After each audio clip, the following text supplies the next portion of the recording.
Salut, c'est Arnold Schwarzenegger. Tu as dû me voir dans des films très connus comme Calidor ou Le Contrat. Pense à t'abonner maintenant, car tu risquerais d'oublier, et tu commettrais là une monumentale erreur.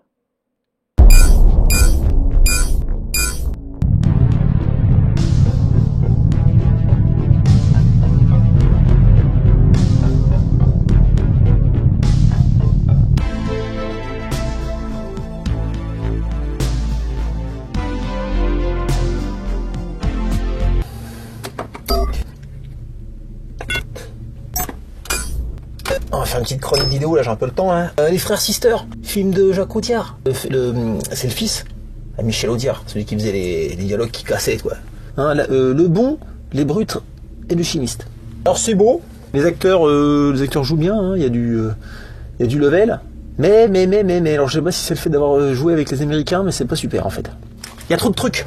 Et puis surtout, trop de trucs pas finis. 2h20. C'est long. J'ai une vie, moi. Coupe. Va à l'essentiel.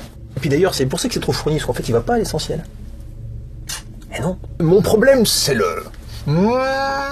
scénario. Il est tout petit. Alors le Commodore, le méchant du film, il veut retrouver un chimiste qui a mis au point une formule magique pour trouver de l'or. Bon, ça se tient debout. Donc il envoie un pisteur, Maurice, joué par Jake Gyllenhaal, donc, pour retrouver le mec. Et Maurice, c'est un pisteur qui veut pas tuer. Il veut bien trouver le mec, mais il faut envoyer d'autres gars derrière pour que quand il dit c'est où que c'est, qu'il dit aux autres, venez les gars, je l'ai trouvé, il est là. Déjà, tu sens que tu vas nager, quoi.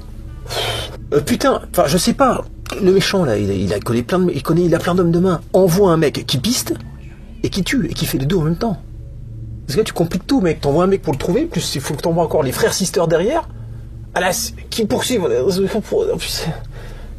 pour lui mettre un coup de couteau. Enfin, toute l'histoire tourne autour de ça. Du fait qu'il est obligé d'envoyer d'autres mecs pour finir le boulot que Maurice veut pas faire. Enfin, je veux dire, embauche un mec qui fait les deux, quoi. Alors là, tout de suite, mon diagnostic est très clair. C'est un syndrome de l'histoire accouchée au forceps. Vous la connaissez bien, c'est ma préférée, mais ça arrive tout le temps. Je crée des trucs nuls pour que ça génère quelque chose. Sinon, l'histoire, elle peut être réglée en 2 secondes. Le mec le trouve, c'est toi, coup de couteau, terminé. Au revoir les enfants. C'est plié. Là non, c'est mieux, ils sont obligés de faire... ouais, ils s'envoient des lettres tout le temps, ils se poursuivent les uns les autres. Bref, ça devient endémique. Hein. Je sais pas si vous avez remarqué le nombre de films qui fonctionnent comme ça. À moins de bombarder les studios de la Fox, là je vois pas d'autre solution.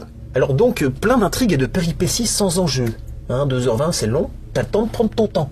Et apparemment, le mec qui a écrit ce bouquin, qui a écrit cette histoire, a pris son temps aussi, quoi. Tu sais, il a mis des trucs qu'il avait envie de mettre, il les a mis bout à bout, puis ça a fait une histoire. Si tu veux montrer les araignées qui pondent dans la bouche des gens, fais un documentaire sur les araignées qui pondent dans la bouche. Tu vois, ça sera vachement plus intéressant pour ceux qui regarderont le documentaire, et ça fera pas chier le film, parce que là, ça n'apporte rien au film, et finalement, on n'en a pas plus appris sur cette araignée. C'est vite torché, ça n'apporte rien à l'histoire, c'est sans conséquence. Au revoir. C'est une double erreur. Tu ne sers ni l'intérêt de l'histoire sur les araignées, ni l'intérêt de l'histoire en général. Alors, il y a plein de pistes dans ce film. Il y a l'histoire de Charlie, Ellie et Charlie, les 2 frères sisters, et de leur père. Il est alcoolique, il est tapé, ils ont fini par le tuer. Bon. On n'en saura pas plus, voilà, c'est censé expliquer pourquoi ils sont comme ça. Bon, terminé. Quand ton père te bat, tu deviens un tueur. Point. Il y a Ellie qui est amoureux d'une femme mystérieuse dont on ne saura pas. Il renifle tout le temps, il écharpe comme ça, on ne saura pas plus. Ah, c'est bon, on approche. C'est parce que... faut être un petit peu... Fais tout au feeling, moi, dans l'espace. Je suis un fou. Donc, la femme que Ellie a rencontrée, on n'en saura pas plus. C'est une affaire classée, quoi. On la verra pas. Affaire classée. Quand Ellie a une araignée là, qui lui pond dans la bouche, machin, pareil, bon, oh, j'ai mal. Terminé. Affaire classée. Il y a son frère, Charlie, qui est joué par Commode, de Gladiator. Il est alcoolique, le mec. Mais ça a pas l'air de les empêcher de se battre, ou même de gêner dans leur affaire. Ils se font même pas arrêter par les shérifs. Enfin, je veux dire, c'est sans conséquence. Ça ne compromet pas la mission. Affaire classée. Le produit miracle de Herman, le chimiste. Avec tout le contexte de la ruée vers l'heure. Bah, vous verrez sur la fin, on n'en saura pas plus. Affaire classée. Voilà.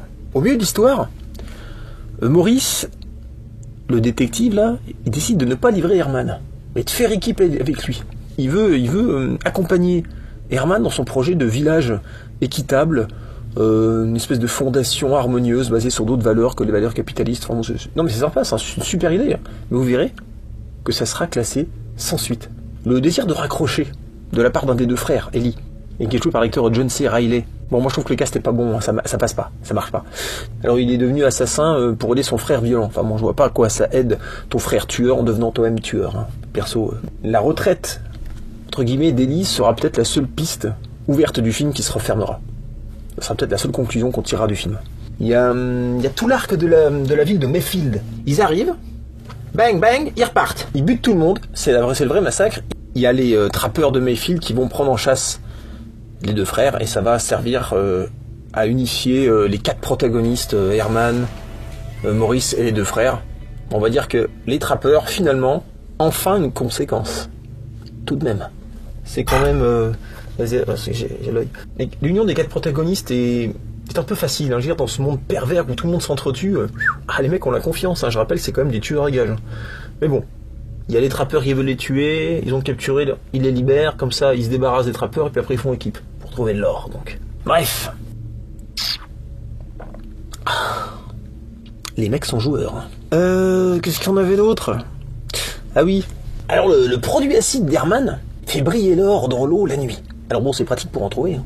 Sauf que ça brûle, alors il faut de la pommade, faut faire gaffe, faut pas rester longtemps, tout ça. Ah bon. Ça aussi ça brûle. Et donc on arrive à la scène clé du film. La mort de Maurice et d'Herman.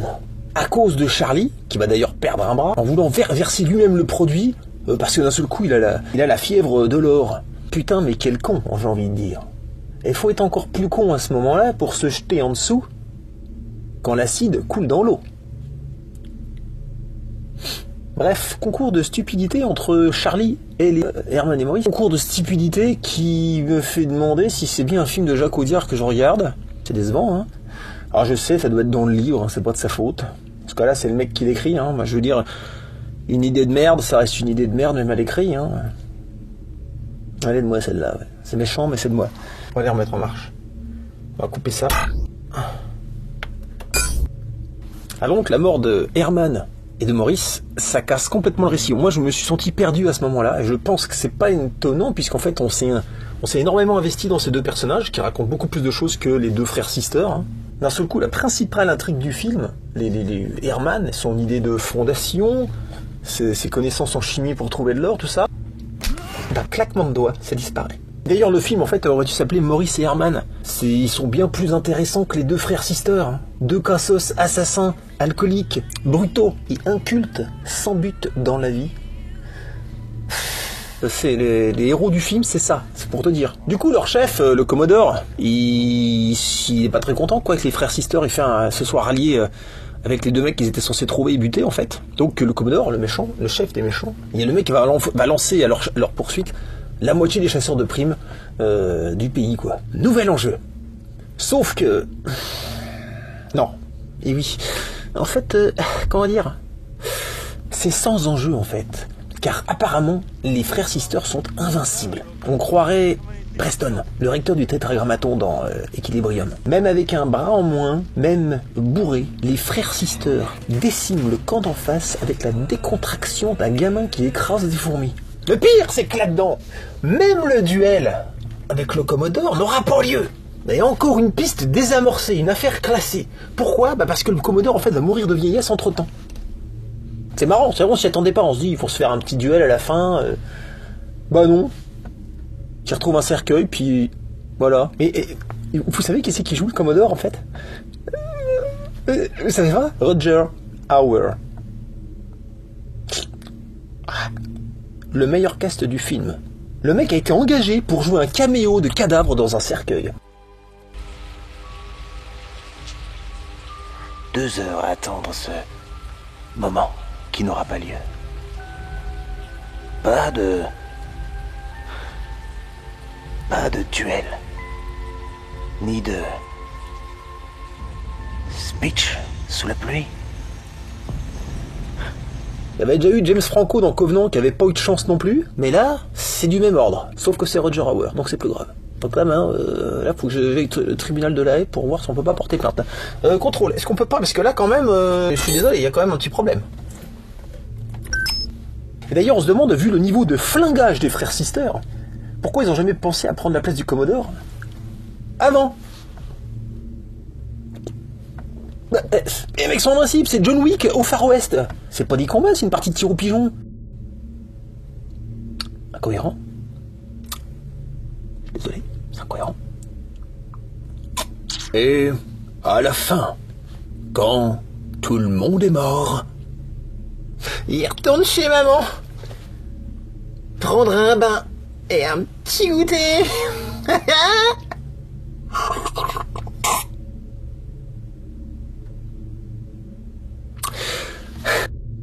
Ça va mieux.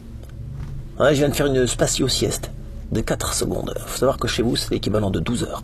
Ouais, je suis obligé de faire des siestes parce que c'est quand même dur ce que je viens de lire. Les mecs, ils se foutent pas quand même. Ils font des histoires, tu te demandes. Alors du coup, il y a quand même une résolution pour Ellie, qui semble se profiler, puisqu'apparemment, on se doute qu'il va pouvoir enfin prendre sa retraite. Son frère a perdu un bras, il est plus capable d'être un tueur. Il devrait probablement prendre sa retraite, lui aussi. On va dire que c'est la seule résolution du film, et tout le long, on n'a que des pistes ouvertes qui n'auront pas de... On ne saura pas plus. Mais les affaires du Commodore, en fait. Et puis l'or, et la formule magique de Verman. Affaires classées. Bref, trop d'intrigues tue l'intrigue. Trop d'intrigues sous-développées, qui peinent à s'enrichir les unes les autres. Un film qui passe 2h20 à ouvrir des portes, que la fin, qui n'en est pas une, peine à refermer. Alors, j'ai vu pas mal de films d'Audiard, du cultissime Baxter à Un prophète, en passant par le Masterpicissime, ça se dit, si c'est Masterpicissime, De battre mon cœur s'est arrêté, je suis client, faut reconnaître. Je pense que c'est le meilleur réal français des années 2000. Mais là, je décroche. Je sais pas si c'est le fait de bosser avec les Yankees ou d'adapter un bouquin qui est pas très bon en fait. Les studios l'ont peut-être pas laissé réécrire l'histoire, j'en sais rien. Enfin bon. Donc voilà, faut être honnête. C'est pas parce qu'on aime un auteur qu'il faut tout le temps dire que ce qu'il fait c'est bien. Cette fois, franchement, c'est un ratage. Le mec il s'est pas planté une fois depuis le temps qu'il fait des films, c'est pas raté quasiment. Moins réaliste que The Revenant finalement, moins intense que Impitoyable, et finalement moins dramatique même que Danse avec les loups, tu vois. Quelque part, j'ai envie de dire, les frères Sister, affaire classée. Autant en emporte le vent. C'est beau ça. Contrôle. Ça fera un super titre de film, ça, Contrôle, je pense. Désolé, Bunch. Vous êtes en retard de 253 années. Ça existe déjà. Oh merde. Oh, c'est pas de bol. Il aurait fallu que je naisse plus tôt. Ouais, mais en même temps, si j'étais né avant tout le monde, il n'y aurait plus rien à inventer.